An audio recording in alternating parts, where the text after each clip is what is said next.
What did you realize? One of the things I realized during quarantine is that I felt that the universe, God, Buddha, whoever you believe in, or whatever deity, spirituality you follow, has been pushing people into discovering their true selves. And it's making you make a choice that you're going to stay in this same space that you feel kind of stuck or secluded or, in, or you're going to make changes to move forward. And even if you do one small thing a day, it's still moving forward to the better, not the better, because I hate that word better, a different, more fulfilled version of yourself, if you want to look at it that way. And so I feel if you've been procrastinating on things, or if you've been pushing things to the side, then it's kind of like pushing it in your face more, like, why are you not doing it? Like, what is your actual excuse? Are you being comfortable in this because it's just comfortable and that's just what it is? Or there's actually a debilitating reason why you can't do it. I hear you. You know what I mean? I'm still not. It's not even just with that, just with anything in general. And that's what I've been noticing for myself as far as me like wanting to be an actor or singer or whatever. It's just kind of like, well, what am I actually? No, I was just saying, I'm still not showing the cheeks. You will find a way to edit. Yes. Cheers, my friend. Oh, this is like the Spice Girls taught me. He got some magnificent eyes. This is Black People Speak. This is a little... Black People Meet? No, Speak. I stole it. Where I interview artists nearby, like my black artist friends, and I gear it towards like male. I mean, if they identify that way, whatever. There we go. Yes. PC. There we go. Because I have an issue with male affection and just like male things in general. He does. And it's, it's several reasons for it, but this is my homie right here, Ellis, takes me out of my comfort zone. It's my duty. So much. Makes me laugh. Thank you. And man, introduce yourself really quick, and then we're going to get into the topic that I think is so interesting. Oh, hello. And tell them all your information, where they can find you, everything up front. Well, I don't know about all that, but... Everything. Hi, my name is Ellis. I'm a friend of Cedrick. Used to work together at I think, defunct cafe. Use that voice louder, too, so we can get... Oh. Yeah, I'm not a loud person, which is weird. I would consider myself a creative artiste, if you will. I do a lot of things. I love to do a lot of things. I love to learn and expand and grow, which is why it's hard for me to nail down specifically who or what I am, because I feel like I am all things and yet nothing at all at the same time. And I think that's the best way to be malleable and to be open to change and different things. So per trade, though, you are a photographer, filmmaker, writer, actor. Singer. I wouldn't say dancer. I'm a mover, but I can do some things. I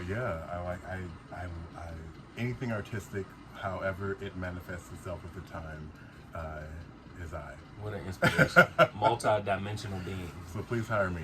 Anybody. So what I really wanted to talk to today was about, man, since COVID has started, OnlyFans has just like jumped up. As it should.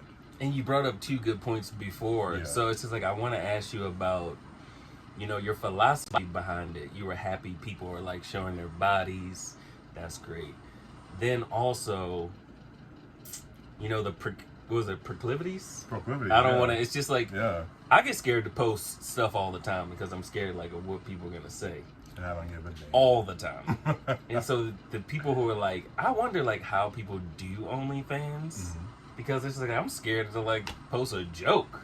It was like I put a song out the other day. I'm worried about like what people gonna think. Yeah. Blah blah blah. Yeah. So I couldn't imagine doing like an OnlyFans. Yeah, no. And then I want to talk about like your role in the uptick and like your work since COVID shut down all the jobs. More people got on OnlyFans. It's like 3 parts in there, but we'll just talk through it.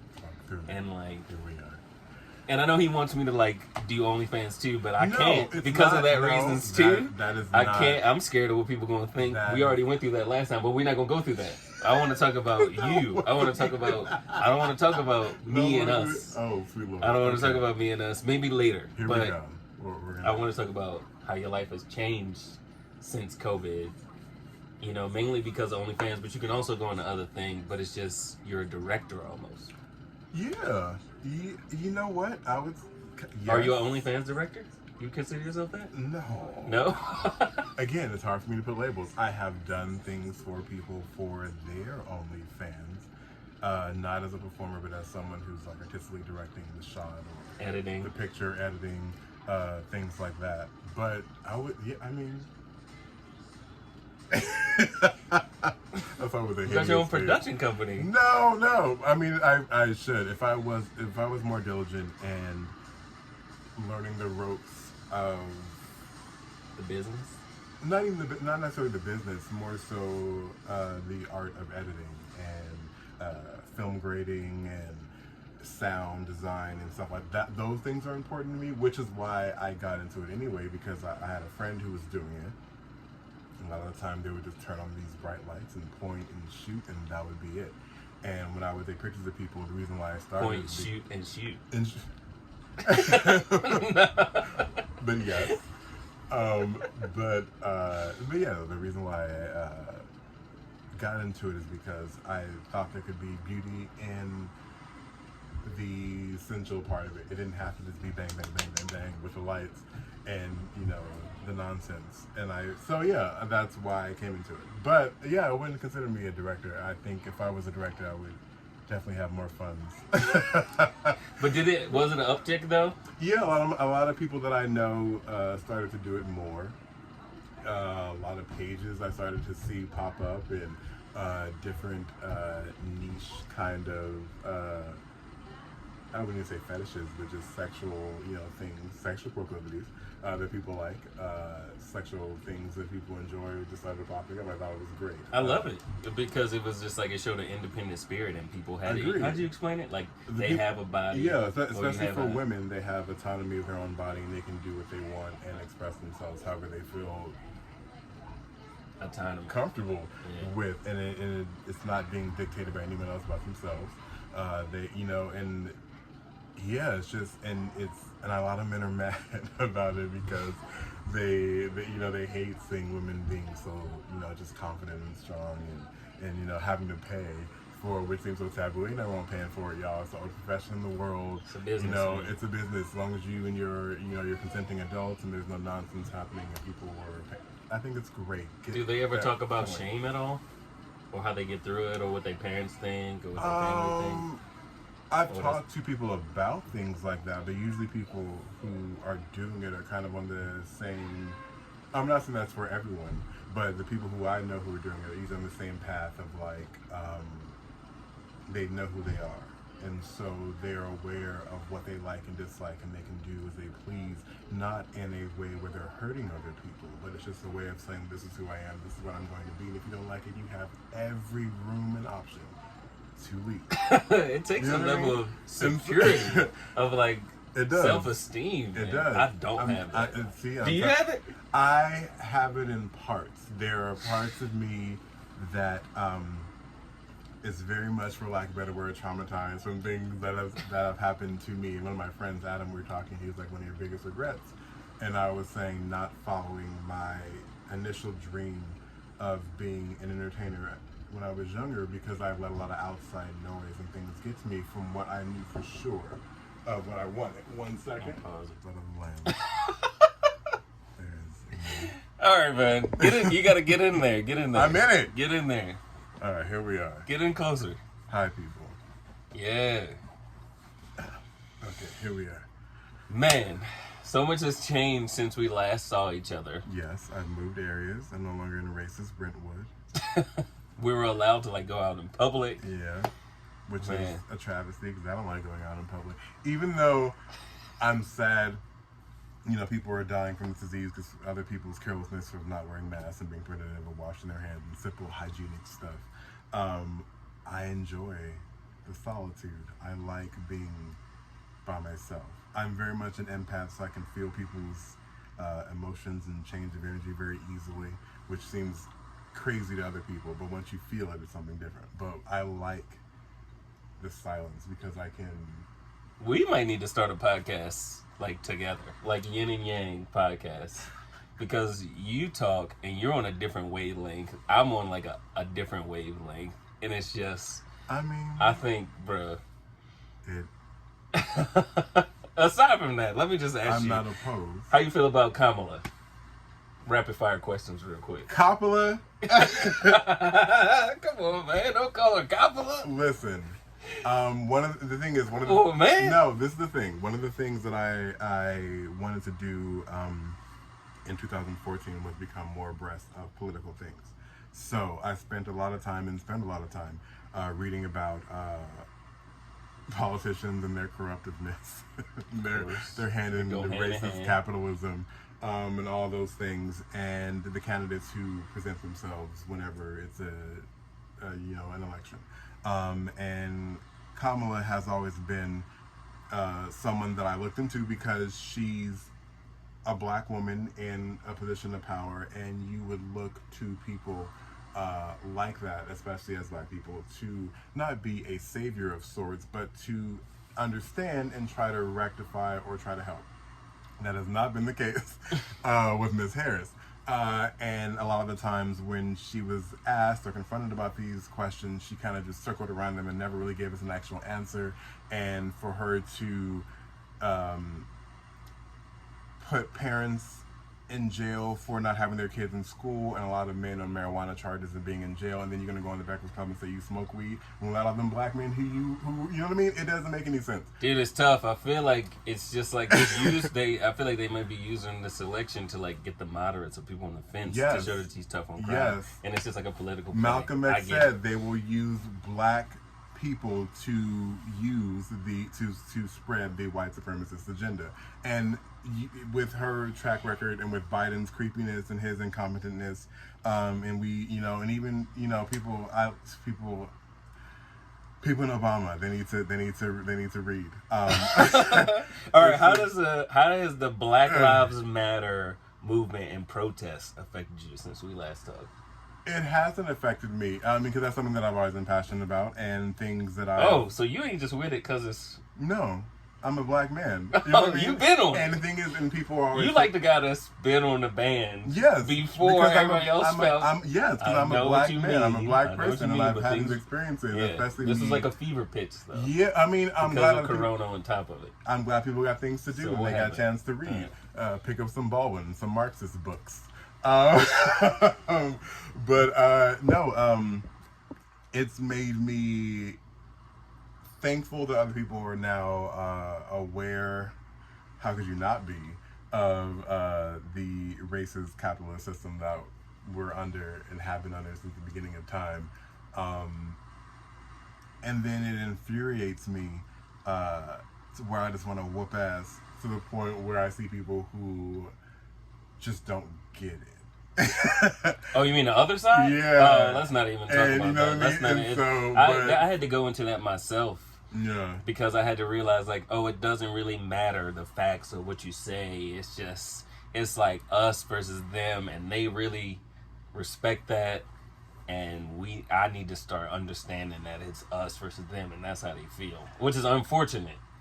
Because I will bring facts, things, and cognitive dissonance, and people who love their ideology in America, and so and confirmation bias with individuality and being their own person, not realizing that they're a part of two people who are part of two people who are part of two people who are part of two people who've been and also a pawn in a larger game. Yeah, they're just like, bro, you're losing to, and you don't even know.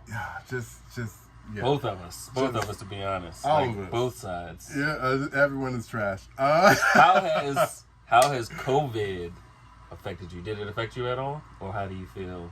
I mean, I had it. You had it? Yeah, I mean... You didn't even tell nobody? Yeah, you posted it on the gram? No. I'm not one of those people. I'm not. He's just revealing it. This is an exclusive. No, because when we were at the cafe, that's what everyone had for that minute. There was a moment where... Oh, you think so? Yes. Oh, you know so. I know so. Because the people who got tested during that time or afterwards or after we got... When we were at the cafe? Yes. So there was a time in November, I was planning a trip to New York. And a lot of people, at the cafe that we worked at, people would be flying in, coming straight from out of the country, out of town, with their bags to the cafe, holding them to Yeah, just to come to the just cafe. to have It was a weed cafe.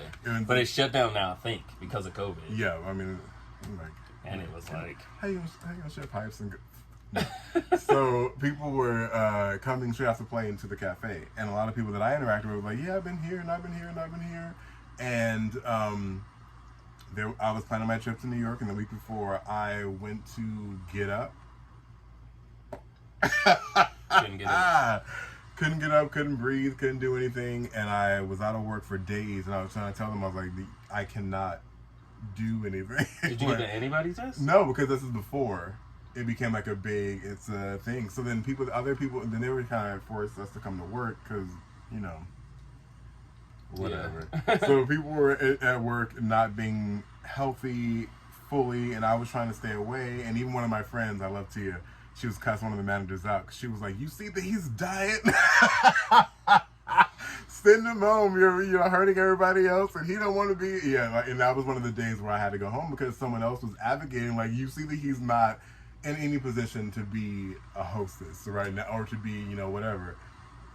And so then other people at the restaurant started getting it, and then it started happening, and people started getting it more and more, and it wasn't like people were like, "Oh, I have a flu, let me go sit down."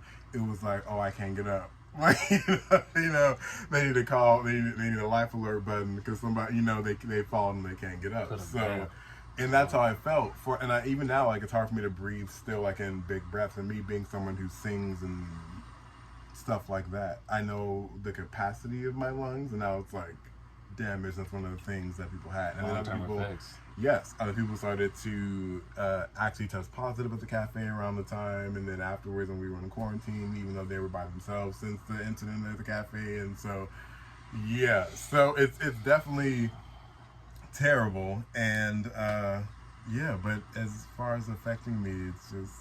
It brought that OnlyFans money up. It's fine. No? Did I think you was making like crazy money since OnlyFans? It's not crazy money, but it No, not to check your pockets, but I mean, like, it definitely was an uptick. Yeah, it was. And if I was more dedicated to everything. Yes, new pages, new people, new... We talked about it earlier. I'm going to edit it in somehow. Yeah, and if I was more dedicated to it, then probably it would be more resourceful for me. Lucrative for me. But I don't care that much. And plus the things that I want to work on out there. Any advice for anybody who wants to get in it? Do you? There is so much power in being who you authentically are. Talk about it. That there, and I'm not just saying it. I'm trying to take my own advice as I'm saying this because it's just being real. But repeat it again. What? There's so much power in being who you authentically are, even though the weird things that may seem like weird quirks to you and other people may not like it, or your hair is shaped a different way, or you feel like you're not in shape for pictures. Okay, I'm having stand up so I can see these cheeks. No, I'm not doing that. But all the things that you may not like, there's someone who thinks is beautiful, and not in a condescending or, strange way.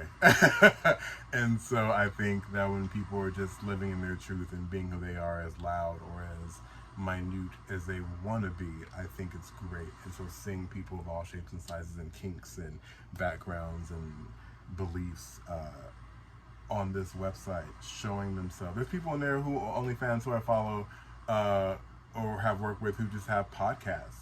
I started one. I'm jumping rope on there. Just talking about, like, because but I can't. You need money and you do. You need money. You need people to rope it in. You need people to tip you and things like that. So I know, but I think it's great. I think people expressing themselves. Excuse me. In any way, I think it's great. I'm no hater. You know what I mean? So, any crazy stories? No, not from all. Everyone's always really cool. Yeah, that's good. Everyone's really nice. Yeah. The crazy stories that happen to me they always come to me randomly, and then I always laugh at them. Because some of them are really bizarre. And my life is strange. Man, that's good. We got enough material. Keep it short. But y'all, Cedrick, stand up. Show the people. No. Show the people. And I want you guys to tell them where they can find you again. This is my homie. Ellis, you can find photographer, actor, OnlyFans director. Marvel Studios. I know you guys are casting a lot of your things right now.